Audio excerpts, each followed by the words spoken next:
Good afternoon, everyone. Sorry we're getting a little bit of a late start for this session, celebrating 50 years of hip hop. I am Kirk Foster, your SSWR Vice President, and moderating this panel. The previous session, the presidential plenary ran a little long, and then they had to move this wall. So we are going to go ahead and get started, and I know some folks will begin to trickle in, and Jennifer's getting those doors closed. Thanks, Jennifer. I guess I don't look like the person who should be up here moderating or talking about hip hop. Well, you don't worry, because I'm not the one who will be talking about hip hop. I'm a classically trained musician and artist. Probably a lot of people don't know that or realize that. I have a deep love for music and for art, and have actually used art in my own scholarship. I am a hip hop listener when I am working out. That is my music of choice when I am in the gym. Again, people probably think there's some sort of epistemological disconnect there. Those who know me or those who are looking at me. But today's session is not only recognizing and celebrating 50 years of hip hop and its importance not only in African American culture and communities, but its impact across the globe. We wanted to not only recognize and celebrate that here at this SSWR, but also to begin a conversation to think even more critically about how music and the arts shape social work science. As I said in our community and neighborhood SIG meeting earlier today, SSWR was founded 30 years ago as a counter-narrative to some of the other social work conferences and social work organizations. Founded as a counter-narrative rooted in very hardcore, wow, they're loud back there. Josh, just bang on that wall. It was a counter-narrative to raise, elevate that voice of hardcore quantitative scholarship that was happening in the Social Work Academy, but often overlooked because do social workers do that kind of work? And over the 30 years of SSWR, we have really evolved in our thinking about social work science and about social work research. And so here we are today, having a conversation about the role of music and arts in social work science. And we will center that conversation today around hip hop. We have three great panelists, and my role as moderator will be just to sit back and watch it happen. We've had a couple of planning meetings, and those have been very great conversations. And so I want to just provide a brief introduction of the panelists, and then you'll see at the end some moderated questions that we have, but we certainly encourage you all in the audience to ask questions as well. So we have Olajide Williams, who's a professor of neurology and vice dean of community health at the Columbia University College of Physicians and Surgeons. He's also a vice chair of the Department of Neurology and a specialist in the treatment of stroke and cerebrovascular diseases. Dr. Williams is a world-renowned leader in stroke disparities and community-based behavioral health intervention research. He's founder and chair of Hip Hop Public Health, an organization that centers and implements multimedia public health interventions that target and engage young people in the health of their families and communities. Keith Harrison, in the middle, is a professor for the DeVos Sport Business Management Graduate Program at the University of Central Florida. He's a founding director of the major Sport Business Management undergraduate program.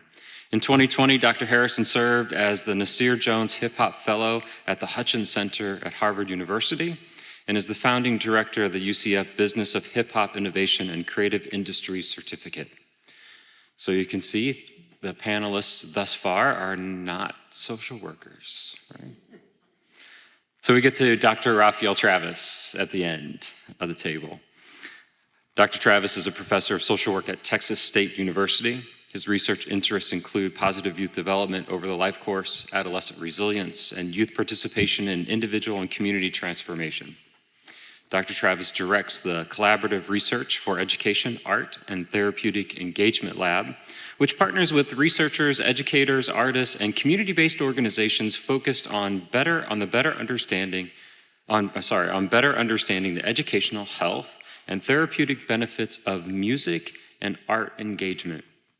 He investigates creative arts, especially hip-hop culture, as a source of health and well-being for individuals and communities. Dr. Travis is author of the book, The Healing Power of Hip-Hop. It's a great panel. We're going to have a great conversation.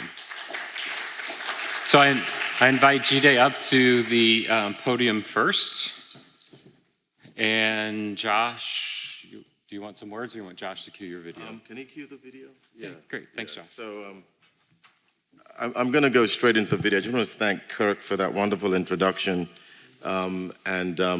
It's such an honor to be on this panel with my esteemed colleagues here. We've had some wonderful and animated and exciting ciphers during our pre-meetings leading up to this. So I'm not going to say much. I believe that hopefully a video should tell the story of our organization and what we've done. It's an organization that I founded with DrPH back in 2006. Can you play the video, please? Thanks. The power of music is strong, and no one knows that better than the founders of Hip Hop Public Health, legendary artist DrPH and Dr. Olajide Williams. These two visionaries have collaborated with acclaimed artists, educators, researchers, and medical experts to create a transformative learning studio. We've always been learning through music and repetition and melody because that's a great way to learn. First off, wash your hands for 20 seconds or more. This a brush along, do it to the song. Doc said at least 2 minutes long. The goal is to show young people the importance of health and healing, and to inspire them to take action. We all want to live our lives the best we could be. Go check your colon. Peace, I'm Chuck D. Save lives, and peep the people stand up to cancer and get a screening. We conducted randomized controlled clinical trials with thousands and thousands of children in New York City in the public school system and demonstrated that not only was hip-hop able to be utilized as an effective public health communication around health literacy, but it could also build behavior change and sustain it. Now S for the face, and A for the arms, S for the speech, and T is for the time. Time to do what? Call 911. Concrete examples. In one of our trials, we showed little children saving the lives of their parents and grandparents who were having strokes. I find myself next to the bathtub. I feel that little electricity coming down, and everything stopped. I was worried. I didn't know what to do. Then I remembered what the hip hop stroke told me. If you see someone that has blurry vision and their arm gets weak and they have a really bad headache, call 911. 4th, 5th, 6th grade children, through a hip hop intervention, able to do what most people can't do in the setting of that drama and that trauma. And that's the power of hip-hop. We've also scaled that program, for example, to cities across the United States. This hip-hop music that is so influential, maybe, just maybe, it could tell people how to live better and healthier lives. Health inequities gravely affect communities that are underserved, causing a lack of reliable information and barriers to preventative care. If we check ourselves out, we don't have to wait. I always say an ounce of prevention beats a ton of cure. Yeah, that's a good one, and people listen to you, so I hope they're listening. If you just imagine the environment, the toxicity, the trauma, the pain and suffering of the streets, if you think about how that translates into your physical health, it causes what we call toxic stress. And toxic stress is a killer. If you take the I out of illness and you put we, you get wellness. Yeah. Right? The fact of the matter is the doctors like me, we cannot solve health alone. We need everybody's participation. If we're gonna fix our village, the whole community has to come together. It's we. It's critical to provide our young people with the knowledge and ability to develop healthy habits to care for themselves, their families, and communities alike. The work of Hip Hop Public Health is essential to our collective future as today's young people become tomorrow's adults.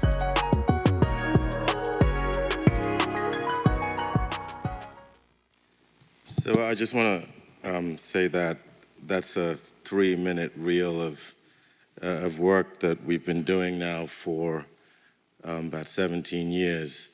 And I really owe it all to Dougie Fresh, who co-founded the organization with me, to DMC from Run DMC, and Chuck D and Ashanti, who were my original board members for the organization. And over the last 17 years, we've worked together with other artists, Jordan Sparks, Ariana Grande, even reggae artists, believe it or not, to create content, health promotion content, using a model that we call child-mediated health communication, which is when the children and the captive audience of the school system are your proximal targets, and you intervene on the children, you build their health literacy, and the children take that health literacy into their homes, and they literally make their parents and grandparents health literate, and then that starts to diffuse across the community as well as across the school environment. When I started this, everyone said I was crazy. As a neurology professor, I wasn't going to get tenure. And then we started running randomized clinical trials, randomized behavioral community trials. We've completed about 3 randomized controlled trials over 5, each of which lasted 5 years, recruiting thousands and thousands of parents and children with very, very robust effect sizes from a skills, from a behavior, and from a knowledge perspective. And it was only after we started legitimizing the work through data and science did it really start to take off, and we were able to scale it. My point is that music occupies more real estate in our brains than language itself. Imagine that. Language is usually unihemispheric, usually left if you're right-handed. Music is bihemispheric, and it occupies twice as much of the real estate in our brains. It's the reason why music is so powerful on us. No matter where you are, who you are, the condition you're in, music has a way of transcending all of that. We use it for our stroke patients to help them speak again. We call it melodic intonation therapy. We use it for our dementia patients when they're delirious to calm their agitation. Nursing homes are using it now. We also use it in our personal lives. When we're depressed, we listen to music. When we want to get fired up, we listen to music. When we're at the gym going for a run, we listen to music. We learn the ABCs through music. You know, music has a powerful effect on memory, retention, and learning. And so we just decided to harness that power of music using hip hop, given its cultural resonance in the communities that we were targeting, to build these health interventions. So with that, I'm going to stop, and I look forward to the conversation. Thanks.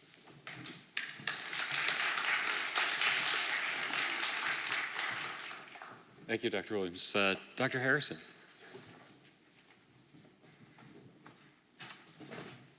Thanks, Dean Foster. How's everyone doing? All right, let me see. Make sure.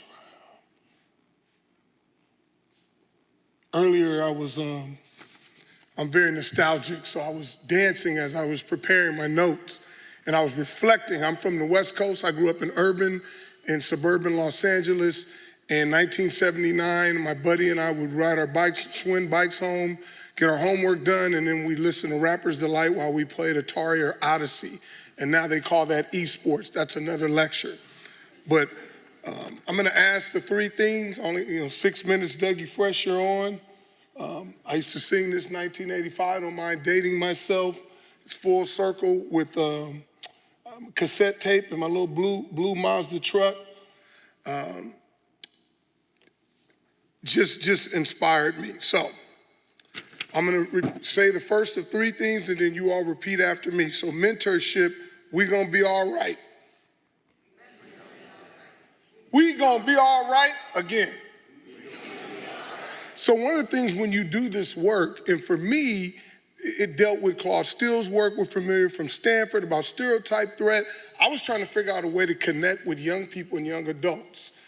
I coached while I worked on my doctorate at USC, and so I came up with the label term scholar baller because school wasn't cool. And we literally tested this with a focus group many years ago at Arizona State, 120 players. We said, everyone that's a baller, stand up. So 120 stood up. And then we said, if you're a scholar, stand up. And about 25 stood up. Then we said, if you're a scholar baller, and you literally could see the cognitive dissonance of should they stand up. So recently I got to meet Claude at a Harvard event, and he loved hearing that. So who told me it was okay to do this work theoretically and practically? Dr. Harry Edwards was really the first to let me know it's okay, because I found out in his class in the 90s, he assigned Miles Davis's memoir to his sociology of sport class. Well, if you look at the history of music in African American and other communities, specifically Negro leagues, Negro League players were tight with the blues singers. Then Dr. Harry Edwards' era, the jazz musicians were tight with the players. And then maybe a Gen X era and beyond, the ballers were tight with hip hop. So there's a history there. Dr. Trisha Rose, Dr. Robin D.G. Kelly, Dr. Todd Boyd, they were the pioneers, Dr. Marcy Morgan, who just retired from Harvard, that told me personally and others, it's okay to connect the dot. And yes, I'm building up to want this society to connect that dot. Next one, building. So y'all just say, we ain't gonna never die. Okay, and I know it's colloquial, but I won't tell on you. Don't tell my mother either. All her dad used to correct me with grammar. So we literally just honored Dr. Marcelina Morgan. She's a linguistics scholar, an anthropologist. And it was funny to be there with some of the names that, you remember when Prof. Skip Gates hired the dream team, and some of the, I would say, seasoned African-American scholars were coming up to us Gen Xers and millennials and Gen Zs apologizing that they thought hip hop was a fad, that it was gonna die out. And Chris M. who's a superstar, if you haven't, Google, Chris is putting the A in STEM work, A for arts. Just like Doc Williams just talked about, we gotta start thinking futuristically. So Chris left us with a challenge. He said, man, we don't wanna be an old hater. And so that's what I told the baby boomers. And then a couple of them asked me for a hip hop hat. I said, you didn't even think it lasts, now you want a hat. And we all laughed about it. So think differently. Hip hop's not gonna die. It's gone from 2 turntables and a microphone. It's gone from underground to marginalized to stigmatized to crossing over to mainstream to hyper commercial to one of the dopest educational videos I've ever seen that my colleague just showed. Okay? So it's not gonna die. It's the #1 music genre in the world. The last 6 years, Nielsen 2018 citation. And then inspiration, I had a picture of Doc Morgan that didn't make it to this slide. Smile for me, so everyone, please smile for me. We all deal with different things, and we know work, there's always political challenges and layers, but I love that I get to come to work. I have a little space, a little research lab that has hip hop artifacts. We get to do the work we love, which is what Robin D.G. Kelly told me. I won't spend a lot of time on this, but I'm constantly trying to move hip hop culture in the areas where it's overlooked. So my fellowship quickly, I coded lyrics about innovation and entrepreneurship across the generations. Yeah, I can't believe that. Listen to Rappers Delight, that got me to Harvard. Hip hop lyrics about that. But I would challenge us through our classes and courses, we collaborate, we could look at social work, okay? Many themes there that we can quantify and use qualitative research. So this is from David Galison's work at Chicago, briefly. He says there's 2 artistic ways of creativity. I disagree in a respectful way. You can't put hip hop in a binary. He says they're experimental innovators that he calls old masters. He says there's conceptual innovators that you call young geniuses. And I'll use one quick example. Kid and Play, they're cultural innovators. They're scholar ballers. They got their money early. They had the commercial and all these things, but now aren't they in the Geico commercial? or is that progressive? I think with the replay. Anyway, people are still doing their dance 40 years later. People are remaking the movie House Party. So hip hop continues as Grandmaster Caz guest lectures to my students. If you don't know who Caz is, 80% of the lyrics in Rapper's Delight are his, that he gave away because they didn't know it was gonna become a thing. They were just expressing themselves through a tool. And so I'm just trying to get that work. That's more in the cultural economics literature. And then these are just some of the things how I've tried to move it before I close. Interviewed Michael Eric Dyson. I finally got this work in a business journal. How can you not have hip hop in the business journals? How can you talk about innovation entrepreneurship and you're not thinking about hip hop? One of my favorite papers ever, Rethinking the NBA. I co-teach with the number 2 or 3 at Jordan Brand, Reggie Saunders. So he's tight with Fat Joe and DJ Khaled. They guest lectured, we transcribed it, we wrote it up. The engagement with the students is off the chain. It was even during COVID on Zoom and the students were engaged. So we're gonna try to get them to campus, but budget is an issue. They do it for free, but they wanna come in helicopters and whatnot, and I don't wanna deal with general counsel with those issues. I have a couple books on hip hop, you can see me afterwards, but I'm really moving to the youth, so I have a children's book coming out where A through Z, you all have seen these books across genres in hip hop, and I wrote a whole book. I'm done, I'm just gonna go through the edits with Kendall Hunt because I wanna teach young people the concepts early. I'm not satisfied with a lot of the children's books on hip hop. They're just not of a lot of substance, unlike the video we just saw. So I'll leave you with this. We can position SSWR to move hip hop down the interdisciplinary and intersectionality field. So if you look at bullet point, you go to the list, you all are talking about bridging theory with practice. You're talking about communities. We just need to figure out how to do it.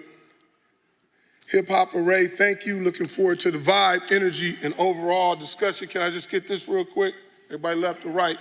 All right, thank you. Thanks, Keith. And it wasn't lost on me, and maybe you couldn't see it from up here, but the Super Bowl ring that he's wearing on his left hand. So if you have never been up close and personal to a Super Bowl ring, see him afterward. So we now invite our social worker up to the podium. And so Dr. Travis, we look forward to hearing from you. That is a big ring. Okay. Before I get started, also that was a bar that take the I out of illness and put the we. That's a bar there. Illness to wellness. I love that. So, to quote a famous, I'm not used to standing behind a mic. I like to interact and move around. So if you see me kind of move, that's what that's from. But to quote one of my favorite artists, Blue Scholars, I was dope since you had to stand up to change the channel. Right? So this is a little bit of me. You'll see me back in the days. I got my glasses on before contacts. Right? Had my Chicago Bulls hat. Was a Jordan fan. But hip hop really was and has been a continuous inspiration for me. I was born in '73, the sort of quoted birth date of hip hop. And ever since I heard Freedom, the song, I don't know how many of you are familiar with the song Freedom from Grandmaster Flash and Furious 5, I was hooked. I heard it at a block party. I'm like, what is this? There was a DJ that was mixing it. And I'm like, you ever see, you have those movie, moments? It was one of those moments for me. And hip hop was so great because there were so many different ways you could express yourself. So, I was a breaker, a break dancer, MCs. I tried my hand at rhyming for a little while, realizing that wasn't my forte, but I tried, and it was an opportunity to express myself. Bought turntables as a DJ. As a b-boy, my name was Treacherous T. I always connected with the lyrics. You know, the lyrics were a great counter narrative, you know, growing up in the 80s to, you know, being a young black male. The narratives were, you know, you've heard of the concept of the super predator, right? Those were the headlines. That's what was out there. And hip hop was a great counter narrative to that. You know, I heard, you know, hearing from PE talking about our history and what we came from and being proud of our community and thinking about how we could be a voice for change. That was, you know, that was a revelation. So hip hop was really a continuous inspiration. And that fifth component, knowledge of self, really is significant. You know, today we call it SEL, and I'll kind of refer to it later. But that's ingrained in hip hop, right? And it wasn't formulaic, it was part of our culture. Right? It was organic. This was a thing that we engaged. We engaged in self-reflection. We engaged in critiquing the conditions and situations that we saw around us. So hip-hop was really significant for me. I only have a little bit of time. I could be up here for 3 hours, but I'll kind of roll through it. So fast forward, got my degree as a social worker, licensed clinical social worker. Spent a lot of time working in therapeutic group homes, residential treatment centers. And the thing that, you know, a couple of things came out of that. You know, first, I saw myself in a lot of these young people. So I was a project kid. You know, my parents split up when I was young and struggled in a lot, you know. So I saw a lot of the same struggles. But I also saw from the perspective of a lot of people that worked in those settings that they saw kids as broken and they need to be fixed. And it was a very deficit-oriented thing. And that wasn't what brought me to social work.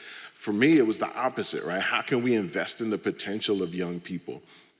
So that led me down the path of looking at positive youth development, thinking about community health, thinking about how are we organizing programs to work with young people. And so in my doctoral work, and you'll see some of these pictures, I was really looking at programs and thinking about, you know, how do we understand the people that work in the programs and what is it that they think young people need? And kind of to, you know, kind of come to the end of it. When looking at the program, two things stood out. So there were some programs that said to youth, you know, regardless of the situation that you're in, you can make it, and I'm here to help you make it.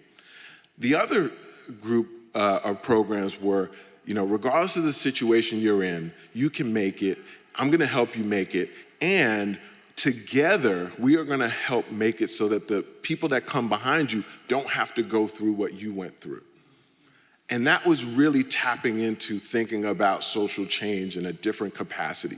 The other thing, as you can see through some of these pictures, is a lot of the programs had art, and particularly hip hop, as a partner in these change efforts.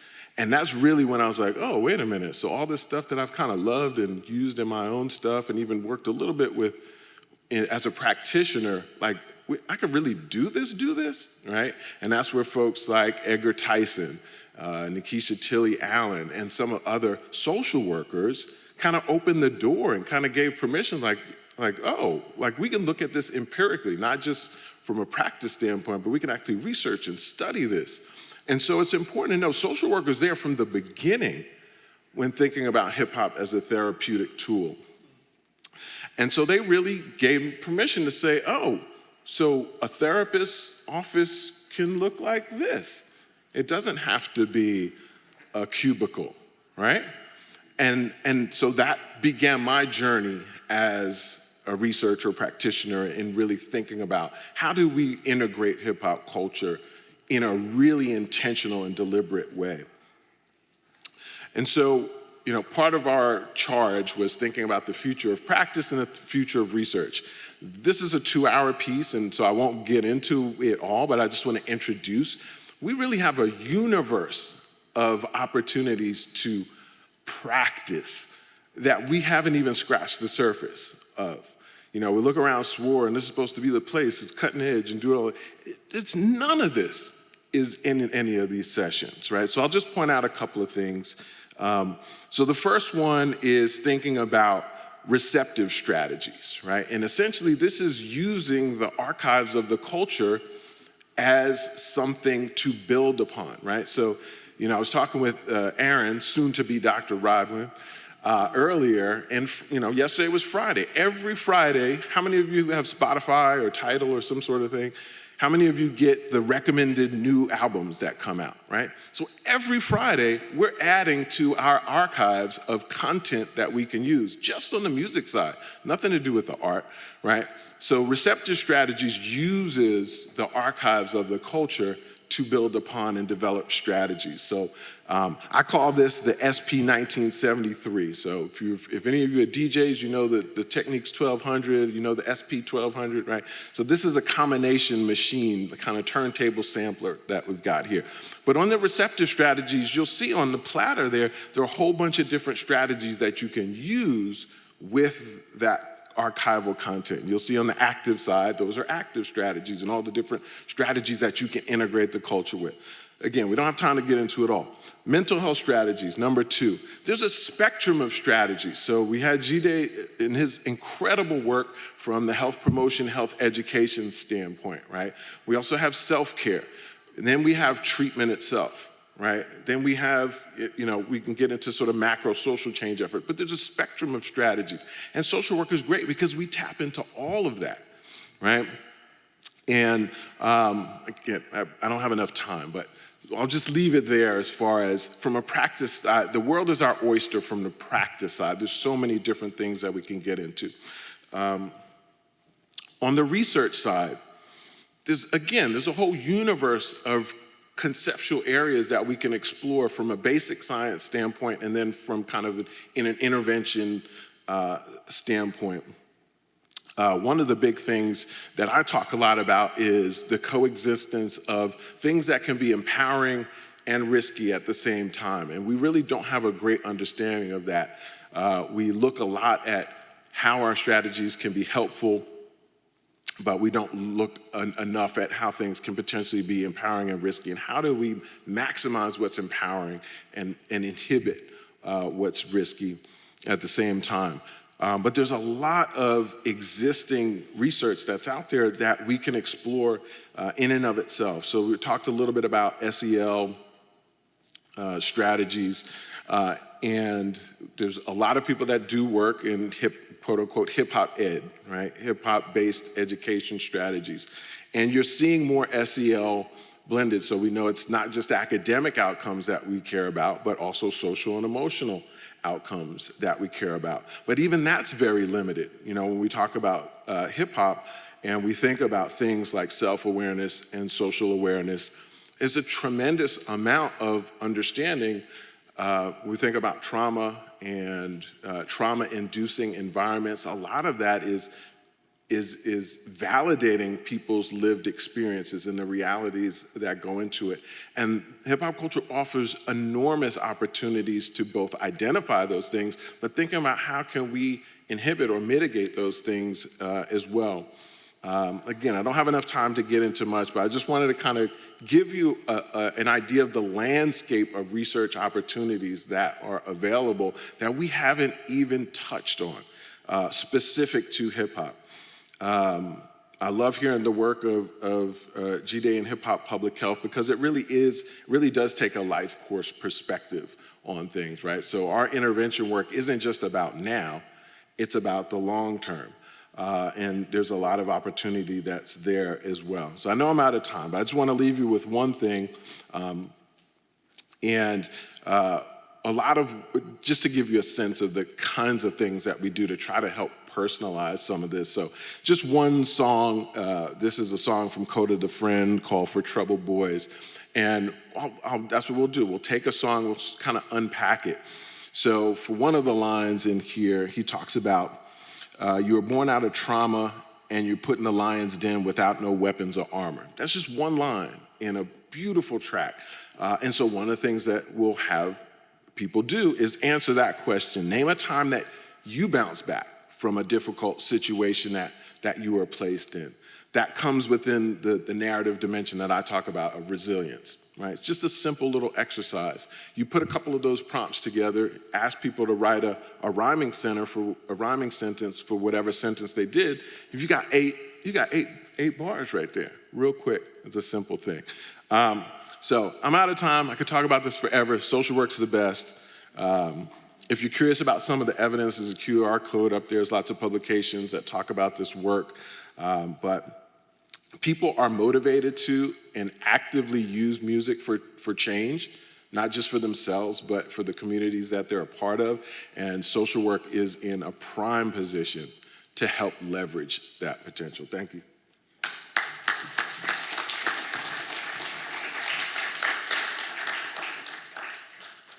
So there's Dr. Travis's contact info. You can certainly find him on the web as well. All right, so we as a group, and again, this is me, I'm just gonna sit back and I'm gonna ask this first question.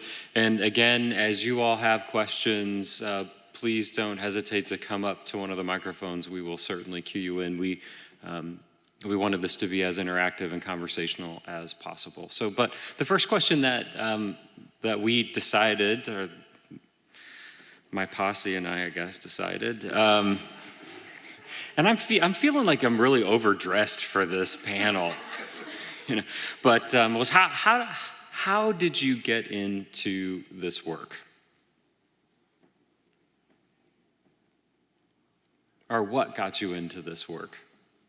I'll jump in. Oh, push your button. There you go. That better? Okay. I talked a little bit about it. I mean, for me, education, hip hop, and sport were always a part of my identity. This is back the era where you played till the lights came on and you had to be at home. We played all the sports. I never saw them as separate. And so for me, I'm just thinking about, I'm thankful that my parents listened to, their era of music, and then it moves into funk. And I mean, we know hip hop artists sample a lot of funk. And so just hearing that history, and I'll tell you where we need more work. This is not necessarily in this field, but there's literally nothing on the funk era in sport. There's a ton on hip hop and sport now. So I'm just always trying to think about how do these things that are intertwined, that our young people are into, got into it, let me see. I just saw it as an effective tool with pedagogy. So I'll say this as one example, and then I'll be quiet for now. Before the technology boom, I used to literally put on hold in the library, Skilo's I Wish I Was a Baller. And so they'd have to go to the library. This was when I was at Washington State, and we'd come from different theoretical frameworks, just trying to get them to see that it's in the culture. I mean, now you can't get away from it. So a common thread, I think, across the three of us is people used to tell me, that you're crazy trying to connect these dots. And then now for me, full circle, to give out a vinyl certificate when they finish the 4 courses, something that I started out on. And if you haven't looked, vinyl sales are up. And so, we have to analyze that, right? So many things, so many thoughts, but I'll leave you with this with leadership. DeMeco Ryans took over the Houston Texans. They won 1 game last year, all the drama in the world. He has flipped the whole culture. He's a hip hop guy. The code word now with hip hop is, well, he can relate to them in the locker room. Look at the Antonio Pierce dialogue at the Raiders, same thing. And so that's not race specific, you have to be culturally relevant. And that's how I got into it briefly. So I can go next. So I've always loved hip hop. I kind of look at hip hop as saving my life at one point, but combining hip hop with health was not my idea. I wasn't smart enough to come up with that solution or that strategy. Basically, when I was, I founded the stroke center at Harlem Hospital a long time ago. And around that time, I was very frustrated with the lack of public health's ability to penetrate the local community in Harlem with really life-saving messages.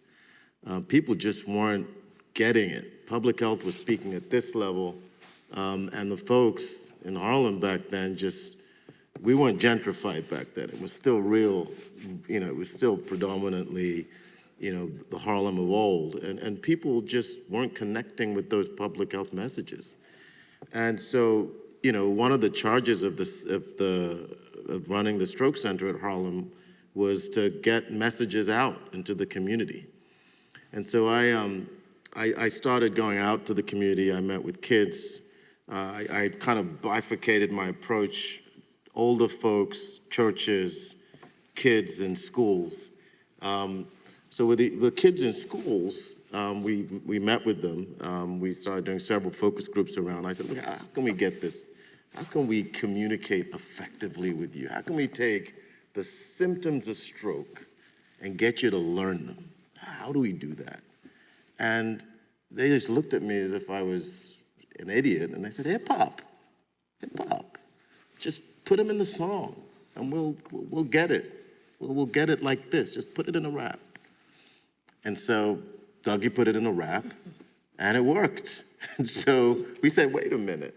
There's more to this than meets the eye.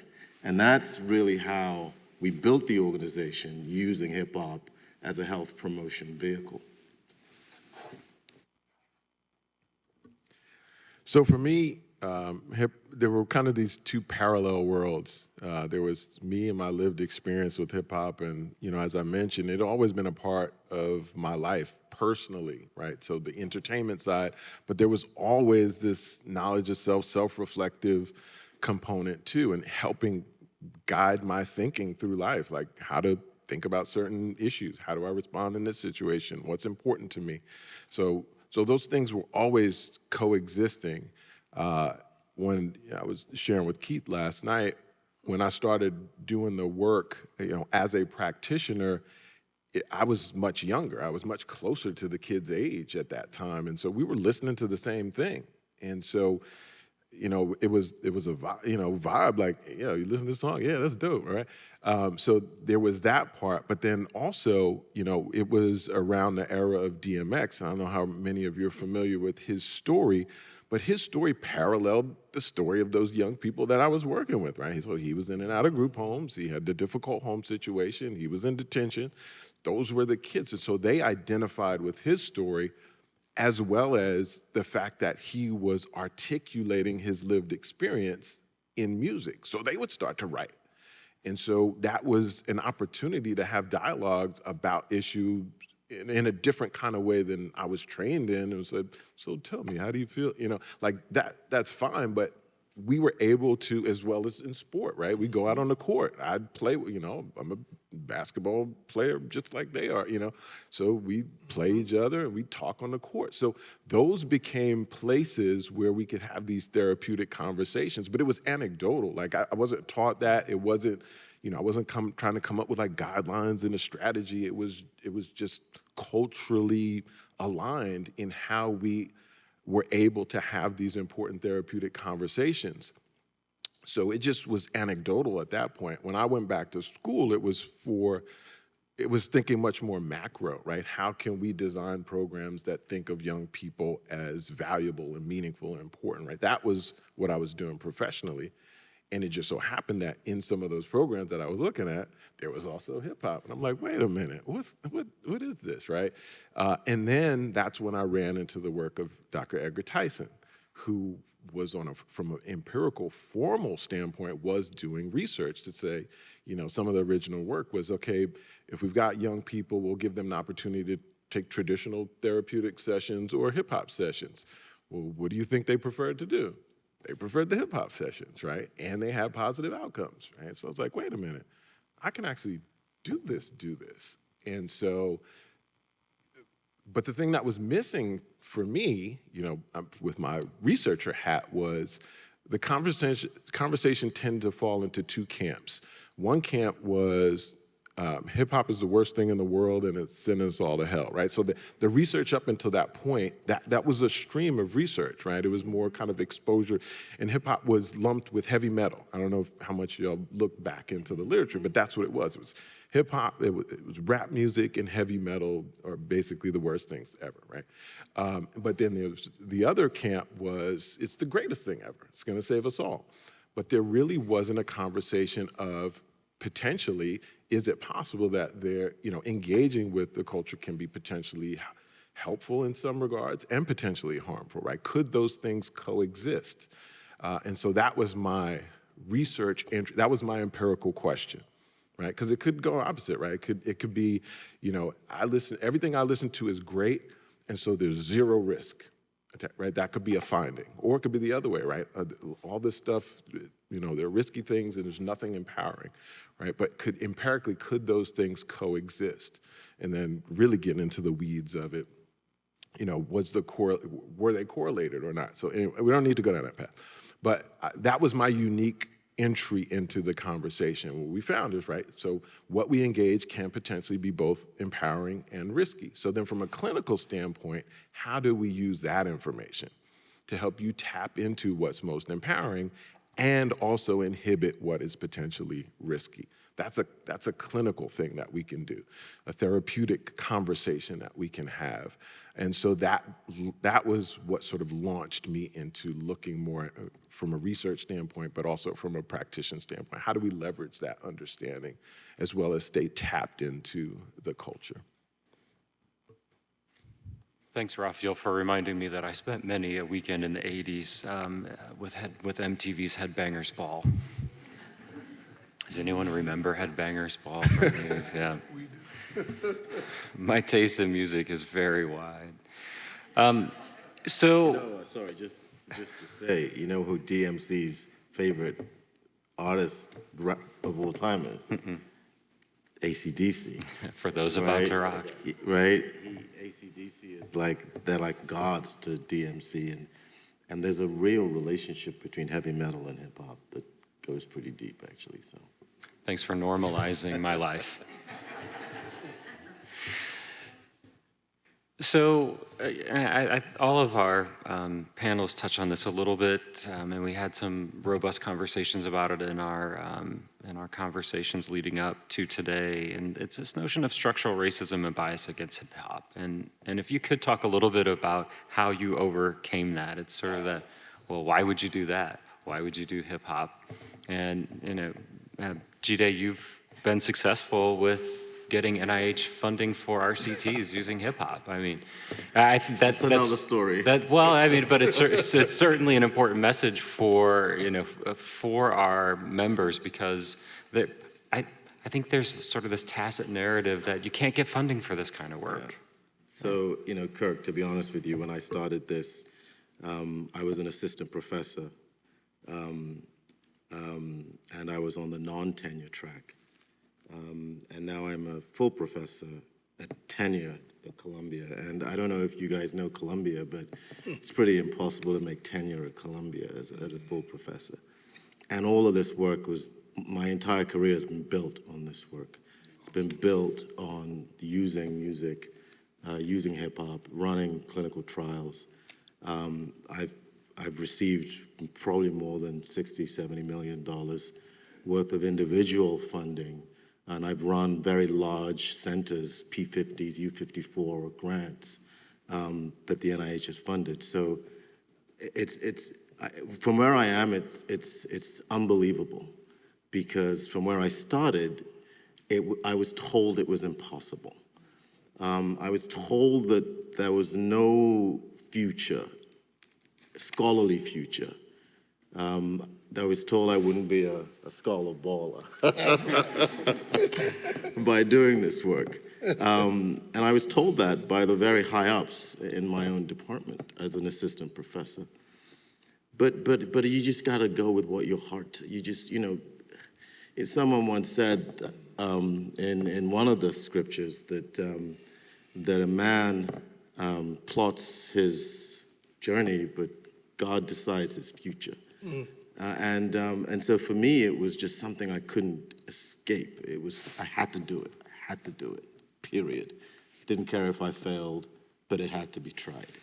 But the reason why there was such resistance, not just at Columbia initially, but even initially at the NIH, is because hip hop comes with this negative stigma.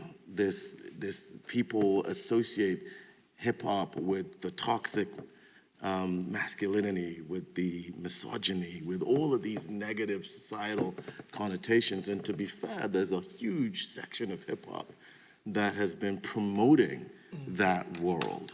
But that's not how it started.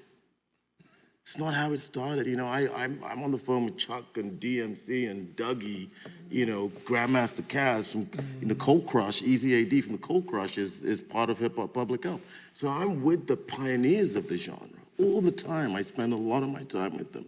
And we're always having conversations about how it began in the Bronx with Kool Herc and the parties and the block parties in the Bronx. How it was meant to be a form of catharsis, a vehicle to really, expunge all the pain and the suffering internally that was going on from the disenfranchisement and from the economic devastation and the trickle down from policies and laws that really stem from structural racism, and how to navigate that drowning was really the lifeboat was hip hop. The lifeguard was hip hop. That's why, some people refer to hip hop as being a psychiatrist of the streets. It's true. Hip hop was born out of that social consciousness. Just listen to Grandmaster Flash's "Don't Push Me 'Cause I'm Close to the Edge, I'm Trying Not to Lose My Head." That's a mental health song. That's a song. That's a cry out in the wilderness, help me. That is an expression of the toxic effects of structural racism. That is also a class in social determinants of health. If you think about, broken glass everywhere, people on the corner, just think about the environment, the social conditions that he was rapping about in that song. That's social determinants of health in action. And the manifestation of those social determinants of health was almost feeling like he was about to fall off the edge. That's hip hop. That's how it was born. That's what it's meant to be. And so we wanted to take that spirit, that ancestral spirit of hip hop, and resurrect it. Resurrect it for good. Resurrect it for empowerment. Resurrect it for health. But to do that, it was really hard to sell, because the forces of folks who said, "You are crazy," was overwhelming. So what did I do? How did I navigate the bias against hip hop? The truth of the matter is I still am trying to navigate it. But where the break came was data, was research. Initially, there was no funding, so I had to kind of hustle. That's what we do, we hustle. Hustle for funding, 1,000 here, 2,000 here, 500 here. Got enough money to start running some qualitative studies, right? Began publishing a few papers. Got enough papers to apply for quantitative mixed methods studies. Ran those studies. Got enough papers to now apply for an NIH grant. Ran these giant studies. It was positive. My first trial was positive. And I remember statistician, because we were blinded. I remember the statistician goes, "We're gonna meet, we have the results, we're gonna share the analysis results." I was like, "Oh my God, if this is a negative trial, all the investments, it's over."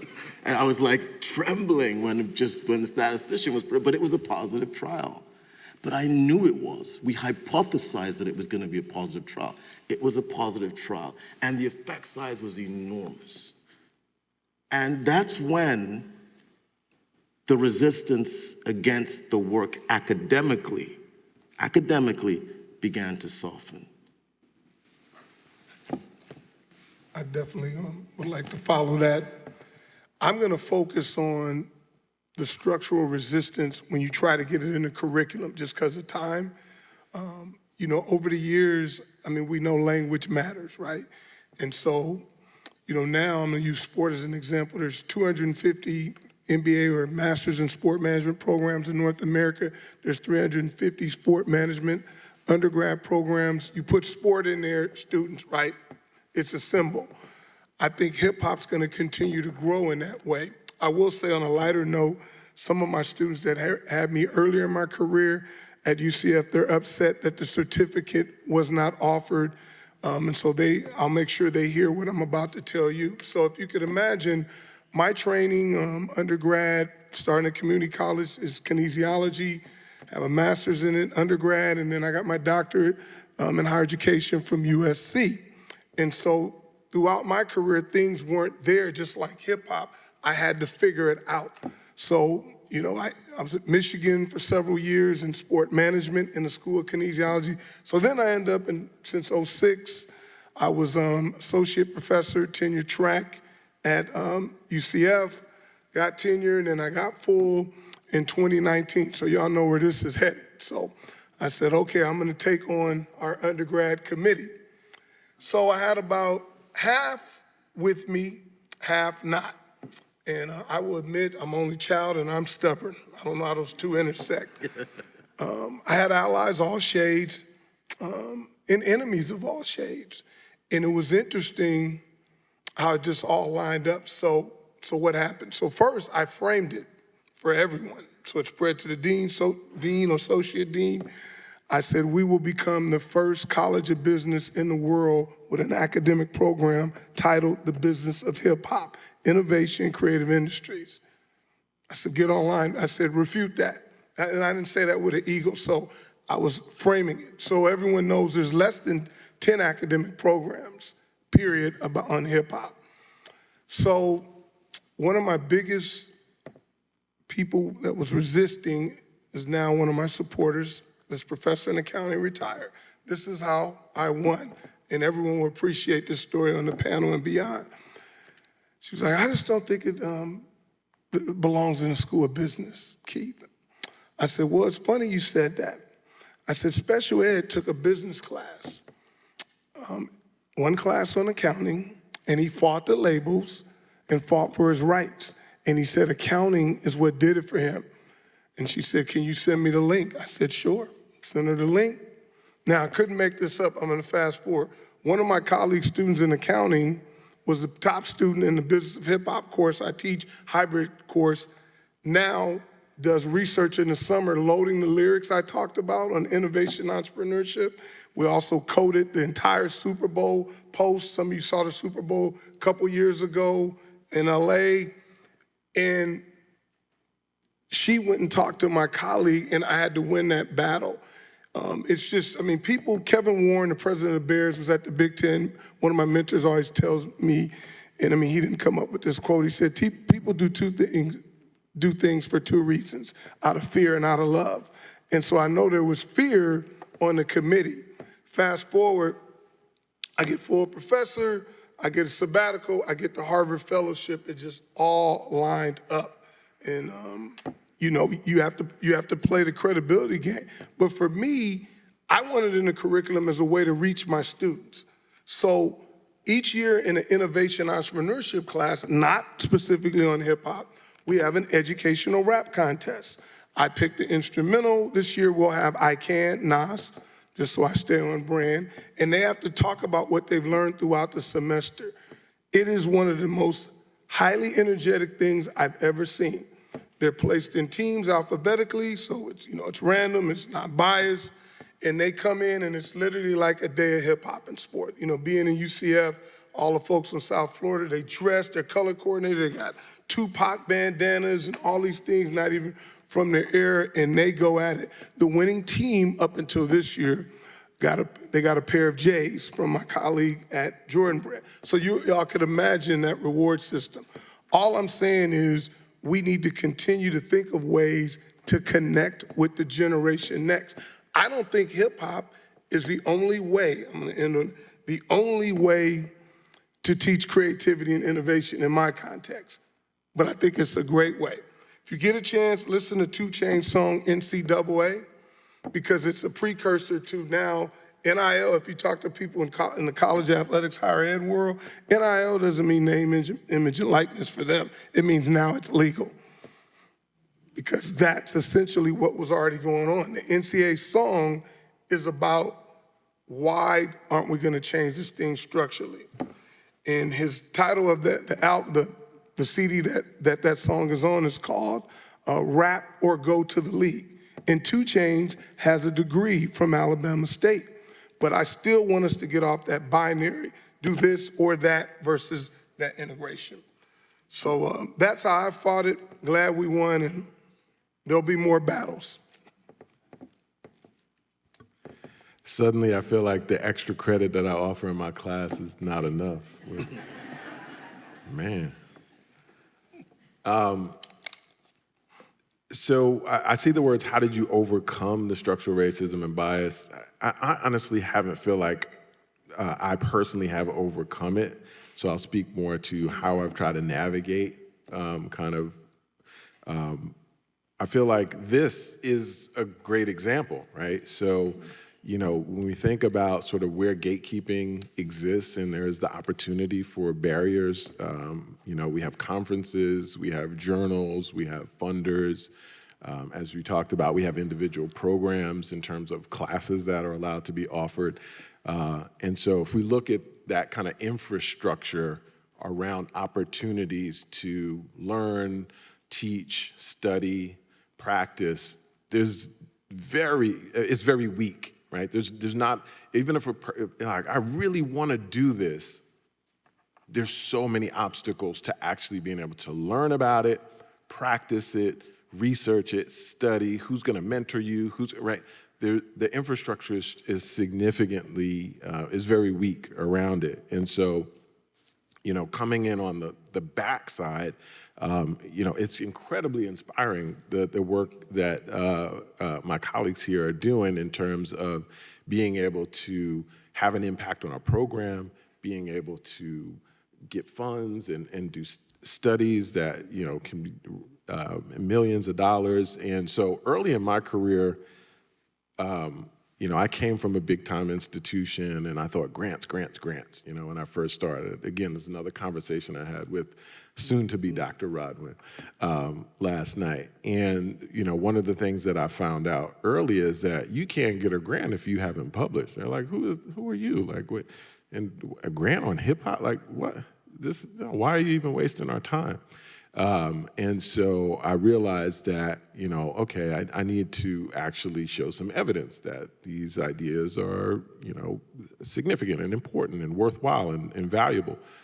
And as well as I also knew practitioners that wanted to do this work. And so I decided early that I was going to enter in from a more quantitative standpoint because of the other bias that often exists around, certain topics. Oh, but all the evidence is qualitative, right? So I said, okay, I know people that want to do this work, and I know there's not a lot out there, so I want to publish with quantitative findings that at least the practitioners that want to do this, they can take this to their supervisors and say, look, we have some quantitative evidence that this works, and that these ideas are important, right? So that was one strategy.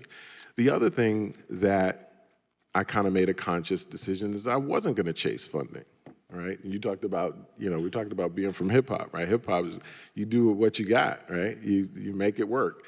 And so that was a conscious decision on my part. I'm not going to waste my time doing a bunch of, not waste, so please don't take this in a pejorative way, but I'm going to choose to use my energy in a different way and to, try out some of these things. And if it's funded, it's funded. If it's not funded, it's funded. I'm still going to do the work. And that was a choice point. And that's not for everybody, but that was something that I decided to do. You talked about doing stuff out of fear and out of love. I love this work. I love the possibilities that it can mean for the people that are impacted by the work, and that's how I'm going to choose to spend my energy.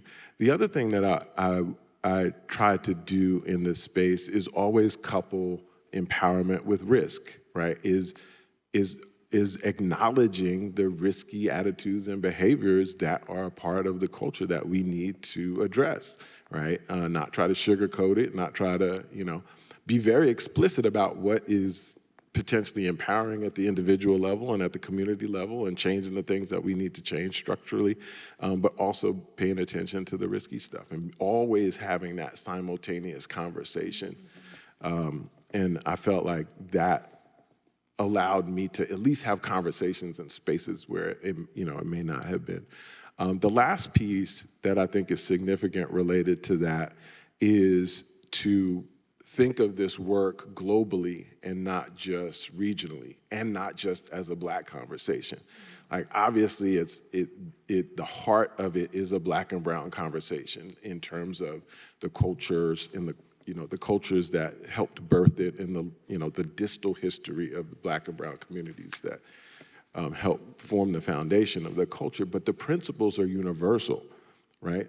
Principles of esteem and self-efficacy and how people are beaten down by society, those are universal principles that happen in South Africa, that happen in Australia, that happen all over the world. And that's what makes hip hop so great, is it resonates with people because of its willingness to talk about, how society, how there are winners and losers in society, and the adversities that people are trying to navigate and cope with, and people's individual journeys of trying to turn over a new leaf and be the best versions of themselves, and the communities that we are a part of, that we identify with, that we love and care about, and our desire for there to be better conditions for those communities that we love and care about. Those are global, universal phenomena, and so I try to help shine a light on all of those communities that are facing these same things, and find value in hip hop as a voice for them and the communities that they care about. So that's a little bit of how I try to handle that. Can I just put an exclamation mark on something that Keith just said? Because the global piece is a very important piece. And I was, actually, when I was in Oxford at the Skull World Forum, there was a rapper from Colombia who was using hip hop to kind of civics and voting and political advocacy. And there was this incredible rapper, this woman called Sister Fa, F-A, from, I believe, one of the African countries, I think from Senegal. And Sister Fa, she herself had forced genital mutilation when she was a baby, when she was a young girl. And the whole village that she came from, genital mutilation for young women was the norm. She became a rapper, and she used hip hop to basically open up the minds of the society, the village, around genital mutilation, built a campaign around genital mutilation using hip hop, and today has actually begun to turn the tide on genital mutilation. In that village, it's no longer a norm. It's now being challenged because of one rapper in Senegal using hip hop to fight genital mutilation. Sister Fa, F-A. I'm just also keeping an eye on the clock, and wondering if, before we get to our next question, if there are any questions from the audience. Yeah, go ahead to the microphone.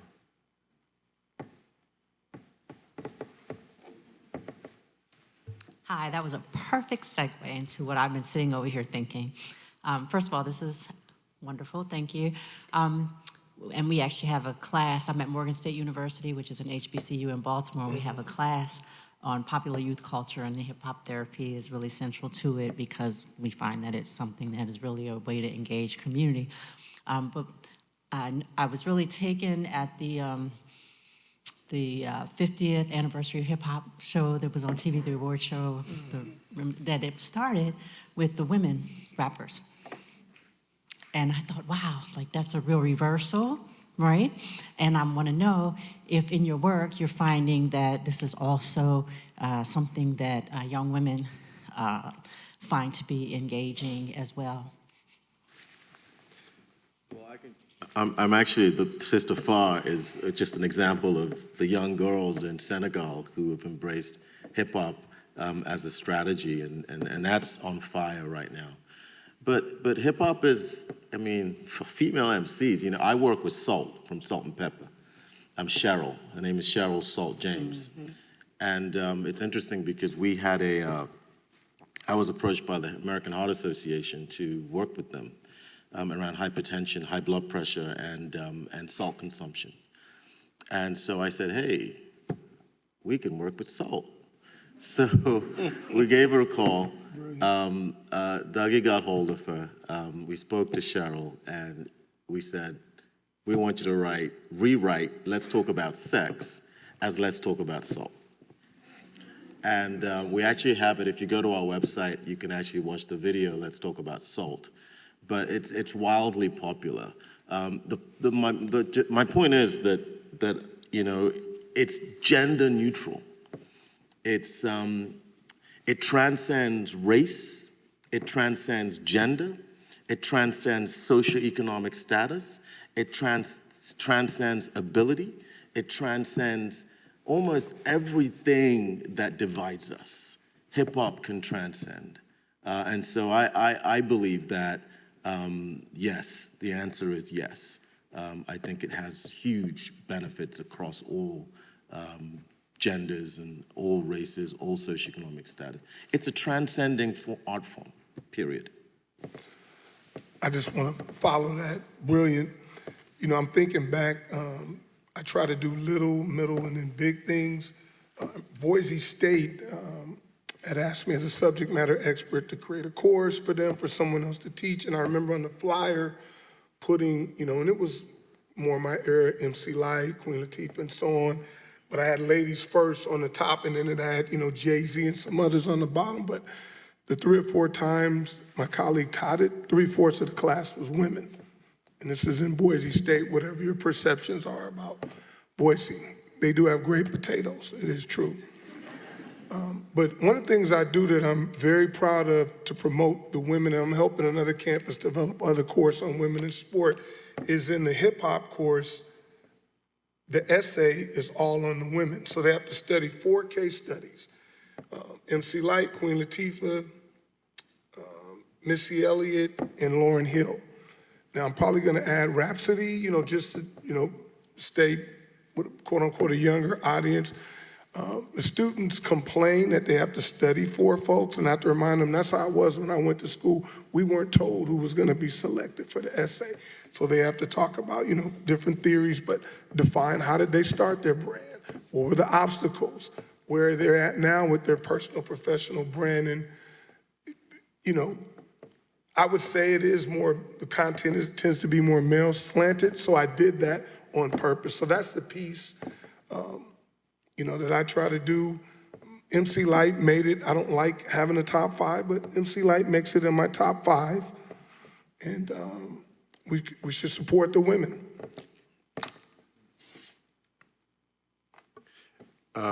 Yeah, so thinking about women in hip hop, it makes me think of kind of both sides. So like on the receptive sides, like like from your point, like what content is out there that is existed that we can learn from? And I think it opens the door to a lot of important conversations that are sometimes glossed over because it tends to be such a male-dominated field.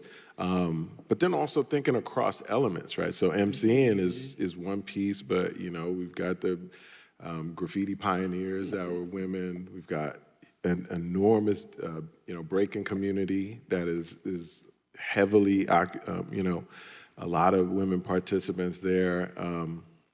And so I think all that is important. It reminds me also of Debbie D. She's one of the pioneer MCs, but she's sort of taken on that mantle of highlighting women pioneers in the culture to make sure that they aren't forgotten and that we, you know, that we do think about it. But one of the things that really came to mind that I wanted to just touch on real quick is that in a piece of my work is on STEAM and hip hop, but on the active side, on the creative side, and we haven't touched on it here today, the significance of technology within the culture, right? So the earliest of culture, you know, hooking up to the street lamps for electricity, reconfiguring turntables, sound system culture from the West Caribbean, Jamaica. But technology's been part and parcel of hip hop since day one, and it's always innovating, right? So, you know, huge beat making and production community, DJ, right? All heavily grounded in technology. The reason that I bring that up is because in a lot of the work that I do, when we have a studio on campus and we do a lot of work out of the studio and has all the digital technology and stuff like that, music technology.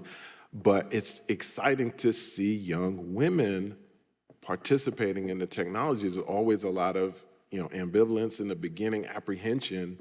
But once you realize, like, the on-ramp to using music technology is not as hard as you think it is. And once that door is open, they're like, yo, let's go, right? But I think I didn't realize it early in my work how significant that was, these sort of artificial barriers that we create around certain things, and particularly technology and hip hop culture is a great on-ramp into engaging technology and thinking about technology, thinking about engineering. Because all these updates with the music technology, that's all engineering design. It's like, you know, I wish we could do this. Oh, well, the next version of either the hardware or the software, now we can do this, right? And hip hop has created lots of engineering innovations within music technology. I had the you know, turntable up there. You know, turntables have beat pads now. You know, you can sample in it, right? You have two turntables at one time, right? All of those are hip hop innovations. So we're soon going to have a ChatGPT hip hop AI version that will just start, you know, producing rap songs without, you know, it's so interesting because they had, there was a study that looked at a doctor versus AI for counseling a patient with cancer. And who do you think won? The AI. Who would you think was more empathetic? The AI. So if you can teach an AI to counsel a patient on cancer and do it empathetically, imagine what they're gonna do with hip hop. I just want to make it real quick. On one of my virtual Zooms, MC Search, Kaz, Johnny Nunez is a famous photographer in hip hop. Yeah, Johnny, they said they're not hearing it. They are the most creative. And so they're pushing back on that so we can have good, they're like, no machine can do what we do in the booth. Well, related to that, and I think it's a way to help us think. I don't know if you remember the diagram I had up, there's a little fader in there, right? So what's good about a fader is it eliminates the binary, right? And so if you follow Lupe Fiasco, is one of the greatest lyricists ever, right? He has a software that he worked with Google to develop. It's called TextFX. And the nature of it is not to create necessarily, but it's in partnership with you, right? So there are these different categories, and so it's working with the software to help generate ideas. And so it's more of a back and forth to help an artist kind of think differently and create. And so he created some songs with it as an example. So if you're curious about it, check it out. It's called TextFX. He has a whole bunch of videos and stuff with it. But that is an important conversation, right? How do we integrate the variety of resources? AI is one of them. Even as practitioners, as we think about leveraging the culture, how then do we also leverage AI and empathy and all that kind of stuff that we're trained to do? So the future's bright. It's 5 seconds. I'm just so proud whenever the hip hoppers are adjuncts or full time, but Lupe Fiasco teaches a course on hip hop at MIT, if you didn't know. I just want to say I want to come to all y'all's dinner parties. I mean, I feel like I need an invitation to that, and I'm missing out on some fun times. Before we wrap up, are there any additional questions from the audience? I know it's kind of late on a Saturday. Yeah, come up to a mic.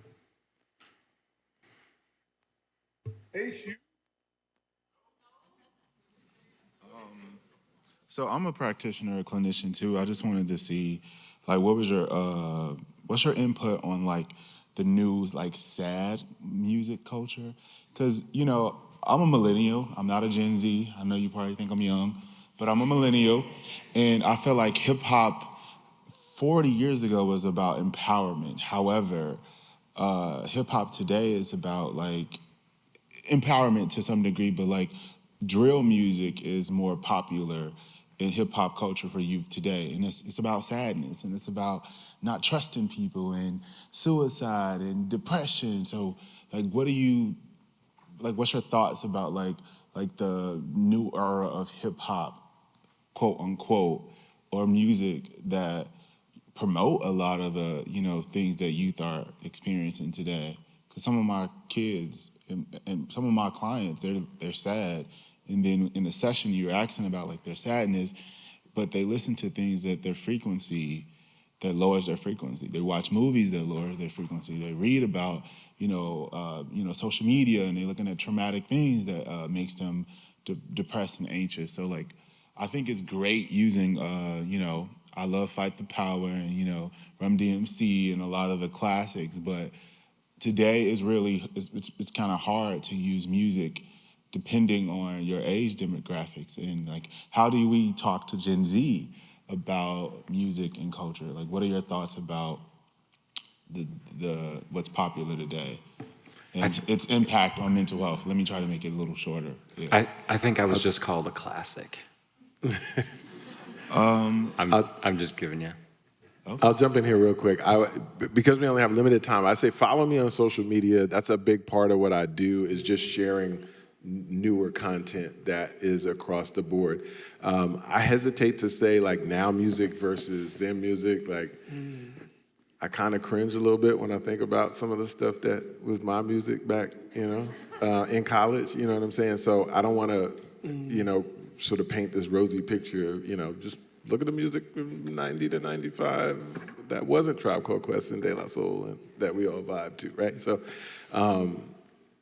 so that's, again, why, I always try to talk about music in the conversations. Okay, well, how might this be empowering, but also what might be risky, right? So it might be very helpful for me if I have no other venue to vent to or to validate my experience of really going through some stuff, right? Nobody understands me. Oh, wow, this music is talking exactly how I feel, right? The challenge comes is if you ruminate too much, you stay in that and you have no other place to go with it. And that's where our role as a practitioner is to potentially find some other things that can accompany those real, true feelings, right? We don't know what people are going through. If that's what they're going through, that's what they're going through.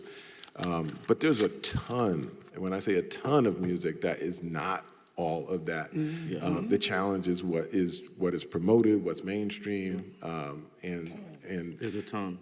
There's so much.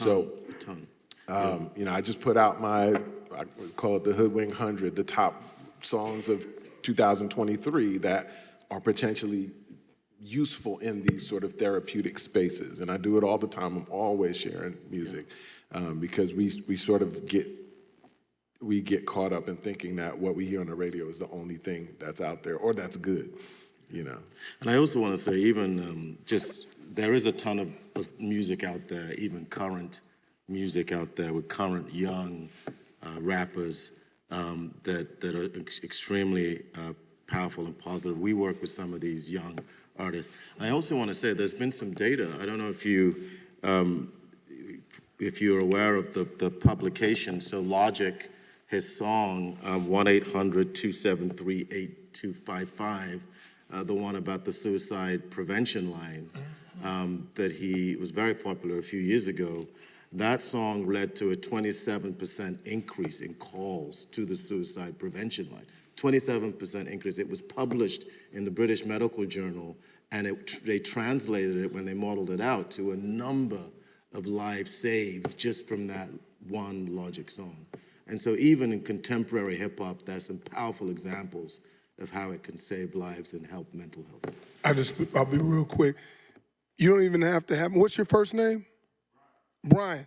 Let's just have them, they can ignore Gen X era right now. I'd eventually get there. Just teach them the history, because I just quoted healthier lyrics from J. Cole, are all millennials, Big Sean, Kendrick, Nipsey. The panel I saw, Chance, we could go on. The panel, just one second. The panel I saw, Loopy was addressing drill music. And I'm going to be real strong with this comment. We can't let them just sit there because of social conditions. There's tons of content beyond that. And we have to teach them that history. What were you gonna say?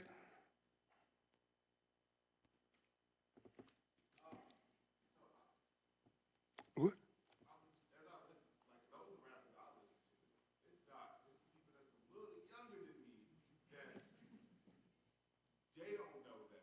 You gotta tell them.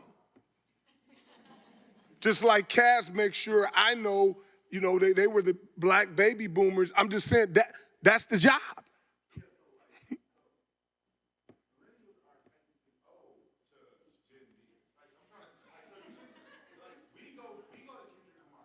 I got two Gen Zs at home.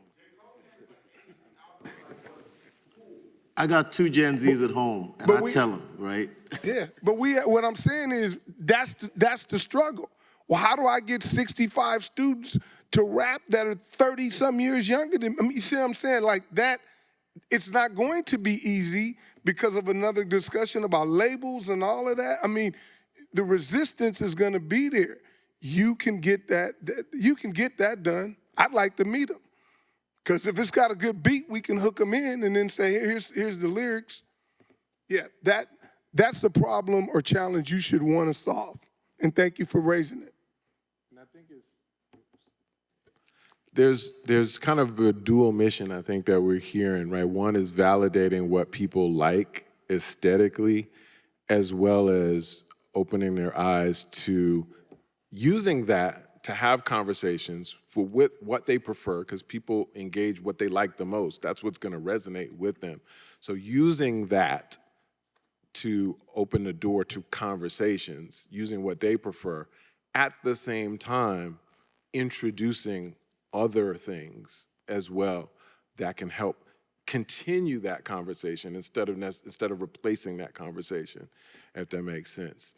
And so there are a ton of younger artists as well, but you bring up a great point of like what is gonna connect. There's a great book, I don't know, I encourage those of you that are interested in this, Susan Rogers, What Music Sounds Like. It's a great book.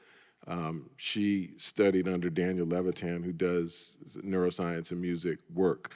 But it speaks a lot to, you know, what uniquely connects and resonates for you as an individual. Lyrics is only part of it, right? Rhythm is something else. Melody is something else. Timbre is something else, right? So everyone has their own unique sort of zone of content that aesthetically resonates with them, emotionally, and, you know, Jide's work from a neuroscience standpoint. Once you have that, you can, what I like to call, you have your crates, right? You have your crates of music that is gonna appeal to you.